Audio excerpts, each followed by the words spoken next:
நீங்கள் காவல் நிலையம் நடத்தவில்லை, ஏவல் நிலையம் நடத்துகிறீர்கள். ஆஹா, என்ன அநியாயம், அக்கிரமம்! ஒரு வாயில்லாத வாலிபரை கொன்று தீர்த்து விட்டீர்கள். இப்போ 50 இடத்துல காயங்கள், காதுகளில் ரத்தம், மூளையில் இரத்த கசிவு, 12 இடத்துல சிராய்ப்புகள், வயிற்றில் கம்பியை வச்சு குத்திருக்காங்க, கால்களை அடிச்சிருக்காங்க. அவங்க தம்பி சொல்கிறாங்க, மிளகாத்தூளை வாயில் கண்ணுலெல்லாம் தூவுனாங்க அப்படின்ட்டு. ஏராளமாக அடிகள் அடித்தாங்கன்னு.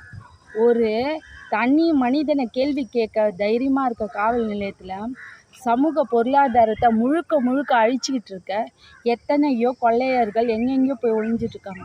அவங்களெல்லாம் கேள்வி கேட்க முடியுமா உங்களால்? ஒரு தனி மனிதனை, அதுவும் ஒரு வாயில்லா பூச்சி. அந்த பையன் தப்பு பண்ணியிருந்தா கூட இப்படிலாம் யாரும் கதற மாட்டாங்க. தப்பே பண்ணாத ஒருத்தனை அநியாயமாக கொன்று இருக்கிறீங்க. காவலர்கள் தெய்வனை இந்த விஜயகாந்த் ஐயா ஏகப்பட்ட நல்ல கருத்துக்களை சொல்லிட்டு போயிட்டார். அதனால தான் மக்கள் இன்னமும் காவலர்களை நம்புகிறாங்க.